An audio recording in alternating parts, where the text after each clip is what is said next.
Hello friends, कैसे हो आप सब। आशा करता हूँ अच्छे होंगे। आपका अपने यूट्यूब चैनल लर्न विद दिमाग में स्वागत है। आज की इस वीडियो में हम लोग कवर करेंगे बायोम एवं जैवमंडल को। तो आइए शुरू करते हैं। हमारा पहला क्वेश्चन है, पृथ्वी पर पेड़ पौधों तथा जीव जंतुओं सहित सभी प्रमुख पारिस्थितिक तंत्र क्या कहलाते हैं। तो इसका राइट आंसर हो जाएगा, पृथ्वी पर पेड़ पौधों तथा जीव जंतुओं सहित सभी प्रमुख पारिस्थितिक तंत्र जो हैं वो बायोम कहलाते हैं। नेक्स्ट है, पृथ्वी पर सबसे बड़ा बायोम कौन सा है। तो इसका राइट आंसर हो जाएगा जलीय बायोम। पृथ्वी पर सबसे बड़ा बायोम कौन सा है, जलीय बायोम। नेक्स्ट है, सबसे कम जैव विविधता तथा जैव भार वाला बायोम कौन सा है। तो इसका राइट आंसर हो जाएगा टुंड्रा बायोम। सबसे कम जैव विविधता तथा जैव भार वाला बायोम जो है वो टुंड्रा बायोम है। जैवमंडल बायोस्फीयर के अंतर्गत किन संघटकों को शामिल किया जाता है। तो इसका राइट आंसर हो जाएगा जैविक एवं अजैविक घटक को। जैवमंडल के अंतर्गत जैविक एवं अजैविक घटक को सम्मिलित किया जाता है। नेक्स्ट है कि कौन सा तंत्र किसी समुदाय के सभी जीवों में संबंध स्थापित करता है। तो इसका राइट आंसर हो जाएगा खाद्य जाल। खाद्य जाल जो है वो किसी समुदाय के सभी जीवों में संबंध स्थापित करता है। सभी उपभोक्ताओं में कौन सा गुण पाया जाता है। सभी उपभोक्ताओं में जो है परपोषी होने का गुण पाया जाता है। वे प्रजातियां जो किसी समुदाय में प्रचुरता तथा जैवभार की अल्पता के बाद भी सामुदायिक अभिलक्षणों पर अपना प्रभाव दर्शाती हैं की स्टोन प्रजातियां कहलाती हैं। वे प्रजातियां जो किसी समुदाय में प्रचुरता तथा जैवभार की अल्पता के बाद भी सामुदायिक अभिलक्षणों पर अपना प्रभाव दर्शाती हैं उनको क्या कहते हैं, की स्टोन प्रजातियां कहते हैं। नेक्स्ट है, एबोनी तथा महोगनी वृक्ष किन वनों से संबंधित हैं। एबोनी तथा महोगनी वृक्ष जो हैं वो उष्णकटिबंधीय सदाबहार वनों से संबंधित हैं। शाल, सागौन तथा शीशम किस बायोम के वृक्ष हैं। तो इसका राइट आंसर हो जाएगा मानसूनी वन बायोम। साल, सागौन तथा शीशम जो है मानसूनी वन बायोम के वृक्ष हैं। नेक्स्ट है, किस बायोम की भूमि अम्लीय तथा अल्प खनिज वाली होती है। तो इसका राइट आंसर हो जाएगा शंकुधारी वन की। शंकुधारी वन की भूमि जो है अम्लीय तथा अल्प खनिज वाली होती है। नेक्स्ट है, विषुवत रेखा से ध्रुवों की ओर जाने पर पारिस्थितिक उत्पादन पर क्या प्रभाव पड़ता है। तो इसका राइट आंसर हो जाएगा पहले बढ़ता है फिर घटता है। विषुवत रेखा से ध्रुवों की ओर जाने पर पारिस्थितिक उत्पादन पहले बढ़ता है और फिर घट जाता है। किस बायोम में सबसे कम तापांतर पाया जाता है। तो इसका राइट आंसर हो जाएगा अयनवर्ती सदाबहारी वर्षावन बायोम में सबसे कम तापांतर पाया जाता है। किस बायोम में प्राथमिक उत्पादकता सर्वाधिक होती है। तो इसका राइट आंसर हो जाएगा विषुवतीय वन बायोम में। विषुवतीय वन बायोम में प्राथमिक उत्पादकता सर्वाधिक होती है। विश्व का सर्वाधिक विक्षुब्ध पारिस्थितिक तंत्र कौन सा माना जाता है। तो इसका राइट आंसर हो जाएगा मानसूनी बायोम। यूकेलिप्टस वृक्ष को पारिस्थितिकी शत्रु इको इनेमी कहा जाता है। यह ऑस्ट्रेलिया महाद्वीप में बहुतायत में पाया जाता है। यूकेलिप्टस वृक्ष जो है इसको पर्यावरण का आतंकवादी या पारिस्थितिकी शत्रु भी कहा जाता है। सागर जल के नीतल तलहटी में रहने वाले जीवों को कौन सी संज्ञा दी जाती है। तो सागर जल के तलहटी में रहने वाले जीवों को बेंथस की संज्ञा दी जाती है। क्या कहा जाता है, बेंथस। रेंडियर किस बायोम का जंतु है। रेंडियर जो है टुंड्रा बायोम का जंतु है। नेक्स्ट देखते हैं। नेक्स्ट है, भारत में वन सर्वेक्षण विभाग फॉरेस्ट सर्वे डिपार्टमेंट द्वारा कब से वन रिपोर्ट का प्रकाशन किया जा रहा है। भारत में फॉरेस्ट सर्वे डिपार्टमेंट के द्वारा वर्ष 1987 से रिपोर्ट का प्रकाशन किया जा रहा है। देहरादून स्थित भारतीय वन सर्वेक्षण संस्थान फॉरेस्ट सर्वे ऑफ इंडिया के द्वारा प्रति 2 वर्षों के अंतराल पर भारत वन स्थित report India state of forest report प्रकाशित की जाती है। भारतीय वन सर्वेक्षण संस्थान जो है वह प्रति 2 वर्षों के अंतराल के बाद भारत में वनों की स्थिति के बारे में रिपोर्ट प्रकाशित करता है और इसका मुख्यालय जो है वो देहरादून में स्थित है। लानोस तथा कैंपोस घास किस बायोम में पाई जाती है। तो इसका राइट आंसर हो जाएगा उष्णकटिबंधीय घास बायोम में। कौन सी प्रजाति एक बड़े निवास स्थान पर रहती है तथा सामान्यतः प्रवासी होती है? तो इसका राइट आंसर हो जाएगा अम्ब्रेला प्रजाति। प्राकृतिक वनस्पति का सर्वाधिक विकसित क्षेत्र कौन सा है? प्राकृतिक वनस्पति का सर्वाधिक विकसित क्षेत्र जो है वो पतझड़ वन है। नेक्स्ट है, अनुकूलतम बायोम की दशाएं किस बायोम में पाई जाती हैं? अनुकूलतम बायोम की दशाएं अयनवर्ती सदाबहारी वन वर्षा वन बायोम में पाई जाती हैं। हाथी घास एलिफेंट ग्रास किस बायोम की एक प्रमुख घास है? तो इसका राइट आंसर हो जाएगा सवाना बायोम की। किसी भी बायोम में प्राणियों का जीवन उनकी क्रियाशीलता की तीव्रता तथा उनकी संख्या किस पर निर्भर करती है? तो इसका राइट आंसर हो जाएगा किसी भी बायोम में प्राणियों का जीवन उनकी क्रियाशीलता की तीव्रता तथा उनकी संख्या, बायोम की संरचना, सकल बायोमास एवं जातियों के संगठन पर निर्भर करती है। विश्व के किस बायोम को प्रमुख अन्न भंडार तथा दुग्ध व्यवसाय का केंद्र कहा जाता है? तो इसका राइट आंसर हो जाएगा शीतोष्ण घास बायोम को। शीतोष्ण घास बायोम को विश्व का प्रमुख अन्न भंडार तथा दुग्ध व्यवसाय का केंद्र कहा जाता है। नेक्स्ट है, की स्टोन प्रजातियां का संरक्षण करना आवश्यक है, क्यों? पारितंत्र की अन्य प्रजातियां की स्टोन प्रजातियों के प्रति अत्यंत संवेदनशील होती हैं। की स्टोन प्रजातियों के विलुप्त होने पर अनेक अन्य प्रजातियां भी विलुप्त हो जाएंगी, इसलिए जो है की स्टोन प्रजातियों का संरक्षण करना अति आवश्यक है, क्योंकि बहुत सारी प्रजातियां जो हैं वो की स्टोन प्रजातियों पर निर्भर होती हैं। नेक्स्ट है, पौधों की जाति उनकी संरचना एवं वृद्धि किस पर निर्भर करती है? तो इसका राइट आंसर हो जाएगा पर्यावरण के भौतिक एवं जैविक कारकों के अंतर संबंध पर जो है पौधों की जाति उनकी संरचना एवं वृद्धि जो है निर्भर करती है। पर्णपाती वन किस प्रकार के बायोम में पाए जाते हैं? तो इनका राइट आंसर हो जाएगा मानसूनी वन बायोम में। दो भिन्न पारिस्थितिक तंत्रों के मध्य स्थित संक्रमण मंडल क्या कहलाता है? तो इसका राइट आंसर हो जाएगा इकोक्लाइन। दो भिन्न पारिस्थितिक तंत्रों के मध्य स्थित संक्रमण मंडल जो है वो इकोक्लाइन कहलाता है। नेक्स्ट है, सर्वप्रथम पारिस्थितिक स्तूप की परिकल्पना किसने प्रस्तुत की थी? सर्वप्रथम पारिस्थितिक स्तूप की परिकल्पना जो है चार्ल्स एल्टन ने प्रस्तुत की थी। भारत में किस क्षेत्र को पारिस्थितिक उष्ण स्थल इकोलॉजिकल हॉटस्पॉट की संज्ञा दी जाती है? भारत में पश्चिमी घाट को जो है पारिस्थितिक उष्ण स्थल इकोलॉजिकल हॉटस्पॉट की संज्ञा दी जाती है। उष्णकटिबंधीय सदाबहार बायोम को पृथ्वी के फेफड़े के नाम से भी जाना जाता है। पृथ्वी के फेफड़े के नाम से किसे जाना जाता है? उष्णकटिबंधीय सदाबहार बायोम को। आइए देखते हैं, अब जानते हैं जैव विविधता के बारे में। दोस्तों, यदि आपने अभी तक हमारे चैनल को सब्सक्राइब नहीं किया है तो चैनल को सब्सक्राइब कर लें और वीडियो को लाइक कर दें। आगे देखते हैं। नेक्स्ट है, हमारे क्वेश्चन जो है जैव विविधता से संबंधित हैं, तो आइए शुरू करते हैं। जैव विविधता बायोडायवर्सिटी का क्या अर्थ है? जैव विविधता जो है एक निर्धारित क्षेत्र में विभिन्न प्रकार के पादप एवं जंतुओं की उपस्थित होती है। एक निर्धारित क्षेत्र के में जो है विभिन्न प्रकार के पादपों की जातियां एवं जंतुओं की जातियों की उपस्थित जो है जैव विविधता कहलाती है।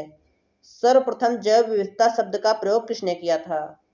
सर्वप्रथम जैव विविधता शब्द का प्रयोग जो है वाल्टर जी रोसेन ने किया था। किसने किया था? वाल्टर जी रोसेन ने। किस भौगोलिक क्षेत्र को जैव विविधता का भंडार कहा जाता है?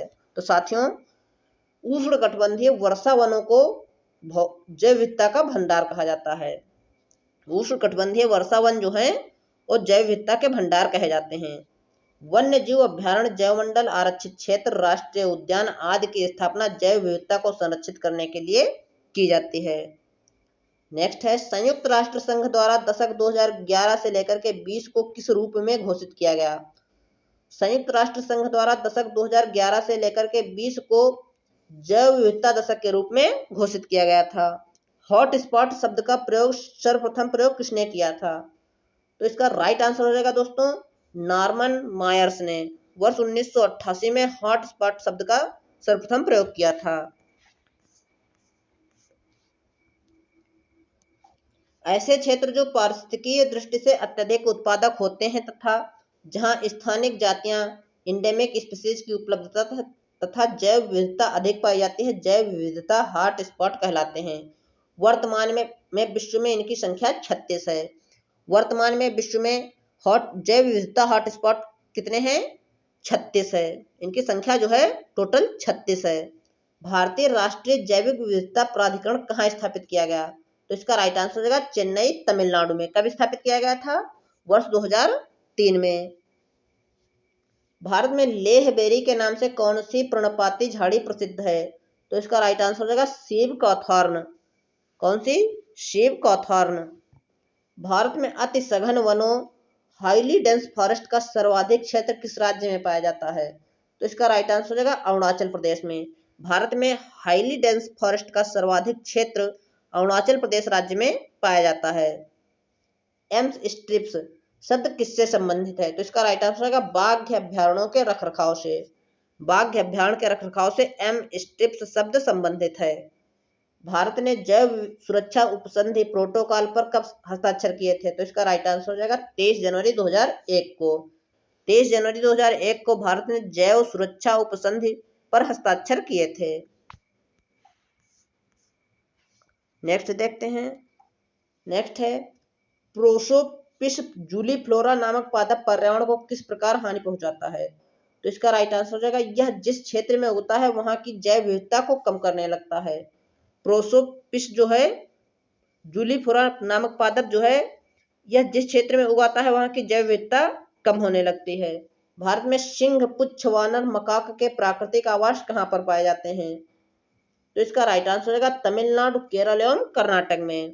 भारत सरकार द्वारा जैव विविधता अधिनियम कब पारित किया गया था? तो इसका राइट आंसर हो जाएगा वर्ष 2002 में। भारत सरकार द्वारा जैव विविधता अधिनियम 2002 में पारित किया गया था। नेक्स्ट देखते हैं। नेक्स्ट है किसी पक्षी के विलुप्त हो जाने के कारण मॉरिशस में सिडरॉक्सी ग्रांडिफ्लोरम नामक पादप प्रजाति भी विलुप्त हो गई है।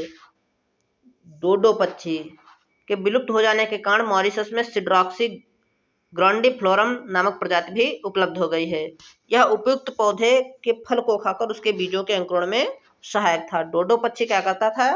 पौधों के फलों को खाकर के उनके बीजों के अंकुरण में सहायता प्रदान करता था। नेक्स्ट है भारत का प्रथम समुद्री राष्ट्रीय उद्यान मरीन नेशनल पार्क कहाँ स्थित है? तो इसका राइट आंसर है कच्छ की खाड़ी में। कच्छ की खाड़ी कहाँ पर है? गुजरात में। भारत में 4 जैव विविधता हॉटस्पॉट क्षेत्रों का चयन किया गया है। ये कौन कौन से हैं? नंबर 1 है पश्चिमी घाट, नंबर 2 है इंडो वर्मा क्षेत्र, नंबर 3 है पूर्वी हिमालय तथा नंबर 4 सुंडालैंड निकोबार द्वीप समूह। फ्लाइंग फॉक्स अर्थात उड्डयन वल्गुल जिसे ग्रेट इंडियन फ्रूट बैट भी कहा जाता है, यह क्या है? यह एक चमगादड़ों की प्रजाति है। रेड डाटा बुक अथवा रेड लिस्ट किस संगठन से संबंधित है? तो इसका राइट आंसर हो जाएगा IUCN से। रेड डाटा बुक अथवा रेड लिस्ट जो है IUCN से संबंधित है। कौन सी औषधि गिद्धों की संख्या में कमी के लिए उत्तरदायी है? तो इसका राइट आंसर होगा डाइक्लोफेनेक सोडियम। डाइक्लोफेनेक सोडियम के द्वारा गिद्धों की संख्या में कमी हो गई है। भारतीय जीव जंतु कल्याण बोर्ड का मुख्यालय कहाँ पर स्थित है? तो इसका राइट आंसर होगा बल्लभगढ़, हरियाणा में। भारतीय जीव जंतु कल्याण बोर्ड का मुख्यालय बल्लभगढ़, हरियाणा में स्थित है। वृक्षों पर रहने वाले किस स्तनधारी का जूलॉजिकल नाम एलुरस फ्लेंगस है? तो इसका राइट आंसर है रेड पांडा का। रेड पांडा का जूलॉजिकल नाम है एलुरस फ्लेंगस। भारत में रेड पांडा के प्राकृतिक आवास कहाँ पर पाए जाते हैं? तो इसका राइट आंसर हो जाएगा उत्तर पूर्वी भारत के उप हिमालयी क्षेत्रों में। दाचीगाम राष्ट्रीय उद्यान किस जंतु के संरक्षण के लिए प्रसिद्ध है? दाचीगाम राष्ट्रीय उद्यान हंगुल मृग के संरक्षण के लिए प्रसिद्ध है। भारत में सर्वाधिक ऊंचाई पर स्थित राष्ट्रीय उद्यान कौन सा है? तो इसका राइट आंसर होगा हेमिस राष्ट्रीय उद्यान जो कि लद्दाख में स्थित है। यह जो है हेमिस राष्ट्रीय उद्यान भारत में सर्वाधिक ऊंचाई पर स्थित राष्ट्रीय उद्यान है। किस समूह के जीव अमोनिया को नाइट्राइट से में परिवर्तित करते हैं? तो इसका राइट आंसर होगा नाइट्रोसोमोनास। नाइट्रोसोमोनास समूह के जीव जो है अमोनिया को नाइट्राइट में परिवर्तित कर देते हैं। धान का पौधा नाइट्रोजन को किस रूप में ग्रहण करता है? तो इसका राइट आंसर होगा धान का पौधा जो है नाइट्रोजन को अमोनिया के रूप में ग्रहण करता है।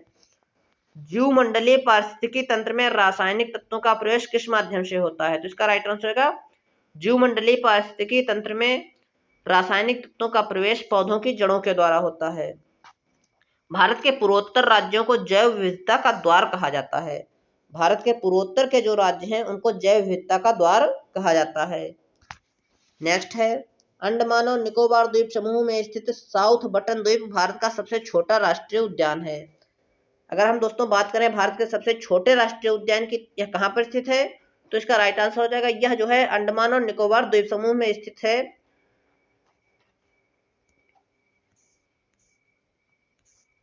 नेक्स्ट देखते हैं, नेक्स्ट है, भारत को कितने जैव भौगोलिक क्षेत्रों में विभाजित किया गया है? तो इसका राइट आंसर होगा 10। भारत को 10 जैव भौगोलिक क्षेत्रों में विभाजित किया गया है। जब कोई समुदाय स्थायी, परिपक्व, जटिल तथा दीर्घकालिक होता है तो उसे किस रूप में परिभाषित किया जाता है? तो इसको कहते हैं चरम समुदाय। जब कोई समुदाय स्थायी, परिपक्व, जटिल तथा दीर्घकालिक हो जाता है तो उसे हम चरम समुदाय के नाम से जानते हैं। क्षेत्रफल की दृष्टि से भारत का सबसे बड़ा जैवमंडल आरक्षित क्षेत्र कौन सा है? तो यह है मन्नार की खाड़ी। सॉरी दोस्तों, किस वृक्ष को कल्प वृक्ष की उपमा प्रदान की गई है? तो इसका राइट आंसर होगा नारियल को। नारियल को कल्प वृक्ष की उपमा प्रदान की गई है। भारत में कौन सा राष्ट्रीय उद्यान पक्षियों के स्वर्ग के नाम से प्रसिद्ध है? पक्षियों के स्वर्ग के नाम से प्रसिद्ध राष्ट्रीय उद्यान जो है वो केवलादेव राष्ट्रीय उद्यान है, जो कि भरतपुर राजस्थान में स्थित है। नेक्स्ट देख लेते हैं, नेक्स्ट है, केवलादेव राष्ट्रीय उद्यान से होकर कौन सी नदियां प्रभावित होती हैं? तो इसका राइट आंसर है बाढ़ गंगा तथा गंभीरी। बाढ़ गंगा तथा गंभीरी नदियां जो है केवलादेव राष्ट्रीय उद्यान से होकर के प्रवाहित होती हैं। वनस्पति संरक्षण हेतु स्वस्थानीय संरक्षण पद्धति के अंतर्गत कौन सा स्थल सम्मिलित नहीं है? तो इसका राइट आंसर हो जाएगा वानस्पतिक उद्यान, बॉटेनिकल गार्डन जो है वनस्पति संरक्षण हेतु स्वस्थानीय संरक्षण पद्धति के अंतर्गत सम्मिलित नहीं है। कृत्रिम ग्रीन हाउस द्वारा वनस्पतियों का संरक्षण किस विधि के अंतर्गत आता है? तो इसका राइट आंसर होगा बाह्य स्थानीय संरक्षण पद्धति के अंतर्गत जो है कृत्रिम ग्रीन हाउस वनस्पतियों का संरक्षण जो है बाह्य स्थानीय संरक्षण पद्धति के अंतर्गत आता है। नेक्स्ट है, वर्तमान में भारत में कुल कितने जैवमंडल रिजर्व हैं? तो इसका राइट आंसर हो जाएगा 18। वर्तमान में भारत में जैवमंडल रिजर्व की संख्या जो है 18 है। आइए देखते हैं भारत के वन्य राष्ट्रीय उद्यान, जीव अभ्यारण्य व टाइगर रिजर्व। तो आइए देखते हैं जम्मू कश्मीर के राष्ट्रीय उद्यान, वन्य जीव अभ्यारण्य एवं टाइगर रिजर्व। तो जम्मू कश्मीर में है दाचीगाम राष्ट्रीय उद्यान, सलीम अली राष्ट्रीय उद्यान, ये जो है सिटी फॉरेस्ट के नाम से भी जाना जाता है, किश्तवाड़ राष्ट्रीय उद्यान और काजीनाग राष्ट्रीय उद्यान। अगर हम दोस्तों जम्मू कश्मीर के वन्य जीव अभ्यारण्य की बात करें तो यहाँ पर है शीत मरुस्थल, होकेरसर और सुरिनसर मानसर। अब देख लेते हैं साथियों लद्दाख में उपस्थित स्थित राष्ट्रीय उद्यान के बारे में। तो लद्दाख में जो है हेमिस राष्ट्रीय उद्यान स्थित है और वन्य जीव अभ्यारण्य है चांगथांग जो कि 1600 वर्ग किलोमीटर के क्षेत्र में फैला हुआ है। हरियाणा में है कालेसर और सुल्तानपुर राष्ट्रीय उद्यान। वन्य जीव अभ्यारण्य की बात करें तो एक कालेसर और नाहर। हिमाचल प्रदेश के राष्ट्रीय उद्यान की बात करें तो great Himalayan national park, Indar Kila, Kheerganga, Pinghati और सिम्बालबारा जो है हिमाचल प्रदेश के राष्ट्रीय उद्यान है। वन्य जीव अभ्यारण्य है चंद्रताल, पोंग, डेम, झील और रेणुका। उत्तराखंड के राष्ट्रीय उद्यान है जिम कॉर्बेट राष्ट्रीय उद्यान। यह जो है भारत का प्रथम राष्ट्रीय उद्यान है और यह वर्ष 1936 में स्थापित किया गया था। गंगोत्री, गोविंद पशु विहार, नंदा देवी, राजाजी और फूलों की घाटी जो है उत्तराखंड में स्थित है।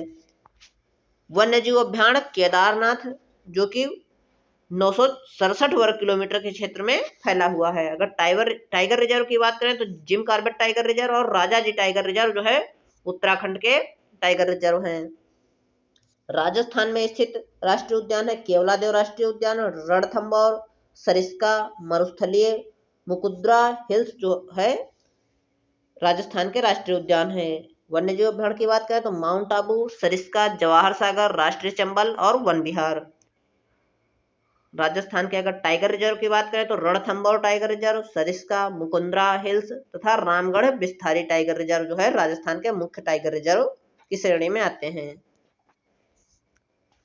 अब जानते हैं गुजरात के टाइगर रिजर्व के बारे में। गुजरात में गिर वन है, मरीन, कच्छ की खाड़ी और ब्लैक बक वसंदा जो है ये राष्ट्रीय उद्यान है। गिर, समुद्री, कच्छ की खाड़ी, नल सरोवर, नारायण सरोवर और पूर्णा जो है जंगली गधा, ये सब वन्य जीव अभ्यारण्य है। महाराष्ट्र में स्थित राष्ट्रीय उद्यान के बारे में जानते हैं। तो राष्ट्रीय उद्यान है संजय गांधी राष्ट्रीय उद्यान, पेंच राष्ट्रीय उद्यान जिसे हम जवाहरलाल नेहरू के नाम से भी जानते हैं, तदोबा राष्ट्रीय उद्यान, गूगामल राष्ट्रीय उद्यान, नवेगांव राष्ट्रीय उद्यान और नागजीरा चंदोली राष्ट्रीय उद्यान जो है ये महाराष्ट्र के प्रमुख राष्ट्रीय उद्यान हैं। वन्य जीव अभ्यारण्य की बात करें तो great Indian bustard, Phansad, Bor, Kalsubai, Harishchandra Ghat, Melghat, Nagzira, Karnala पक्षी, पेनगंगा, उमरेद, पौनी, करहंदाला जो है यहाँ के प्रमुख राष्ट्रीय उद्यान हैं। टाइगर रिजर्व की बात करें तो टाइगर रिजर्व है मेलघाट, तडोबा, अंधारी, पेंच, सह्याद्री, नौगांव, नगजीरा, बोर सबसे छोटा जो है क्षेत्रफल में है। गोवा के राष्ट्रीय उद्यान की बात करें तो गोवा में जो है महावीर राष्ट्रीय उद्यान है जिसे हम मोल्यम के नाम से भी जानते हैं, और वन्य जीव अभ्यारण्य है महावीर जिसका क्षेत्रफल है 40 वर्ग मील। कर्नाटक के बात कर राष्ट्रीय उद्यान की तो कर्नाटक में है नागरहोल, कुद्रेमुख, बन्नेरघट्टा, अंसी और बांदीपुर राष्ट्रीय उद्यान। वन्य जीव अभ्यारण्य है दांडेली, घाट प्रभा, चिचोली और तालकावेरी। टाइगर रिजर्व की बात करें तो बांदीपुर टाइगर रिजर्व, भद्रा, दांडेली, आसिकली, नागरहोल, बिलगिरी, रंगनाथ मंदिर जो है यहाँ के प्रमुख टाइगर रिजर्व हैं।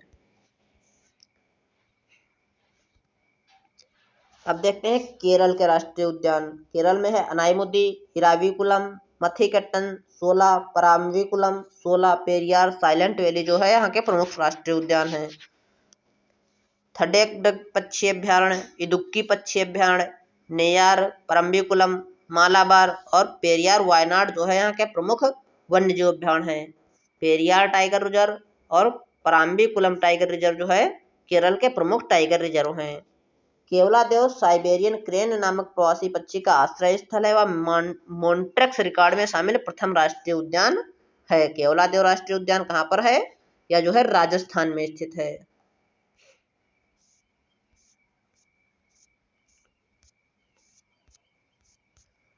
दोस्तों बचे हुए राष्ट्रीय उद्यान जो है हम लोग नेक्स्ट वीडियो में कवर करेंगे। तो आज की वीडियो कैसी लगी कमेंट बॉक्स में जरूर बताना है। वीडियो पसंद आई है तो वीडियो लाइक करना, शेयर करना और चैनल को सब्सक्राइब करना। पास आ रहे बेल आइकन के बटन को भी प्रेस कर देना। धन्यवाद।